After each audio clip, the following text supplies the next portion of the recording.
Hello and welcome to The Honest Reefer, and where we're going to spend some time looking at this fish tank, which is the second iteration of this sort of time around of doing marine fish. I've actually done this three or four times. Once back maybe 2005, long time ago, and then about 2009, and then this one was started around 2018-19.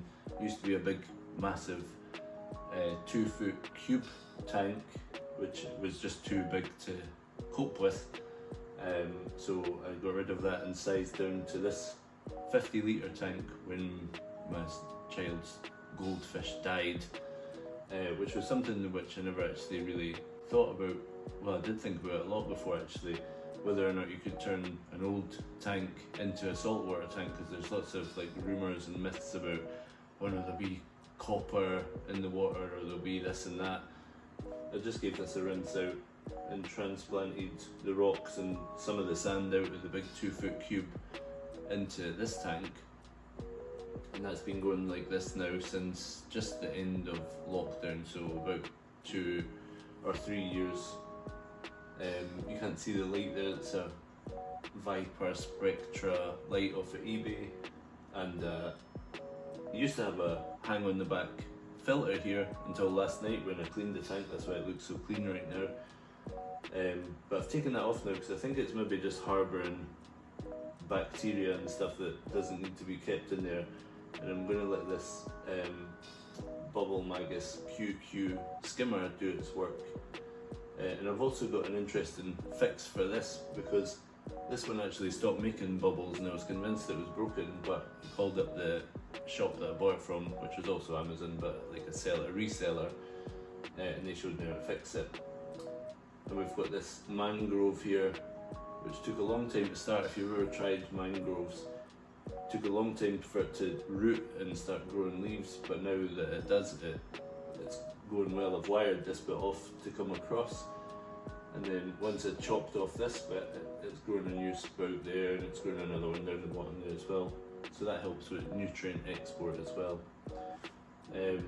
Got a sad looking toadstool there, or mushroom coral, no, toadstool. Some mushroom corals up the back which aren't really full of life at the moment. Hopefully they'll come back, because I've just switched back to using natural seawater instead of mixing my own salt water, which I'm hoping is going to help combat things like there was dinos and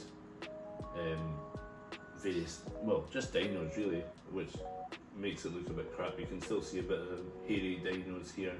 Green star polyps, GSP, which is also growing up the stem of the mangrove there, and there's an elephant ear coral as well. Last night, cleaned the tank, everything was steeped in citric acid and then cleaned down a bit, which made the skimmer go mental, and everything's a lot cleaner and working better now. But whilst I was doing that, I actually picked up some, I don't know if it was like a bristle worm or something, on my finger, and I woke up at like 5 o'clock this morning itchy as hell. Seems to have calmed down a bit now, but that was a bit sore. Anyway, like and subscribe, and hopefully I'll see you back here every week with an update on the tank and some tips. I almost forgot, one little thing on this is going to be what I want to call the Marine Mindfulness Minute. So we're just going to have a minute of watching the fish tank, because it's quite stressful looking after the fish and all the problems that go along with it. So just 1 minute of quiet reflection watching the fish tank coming right up.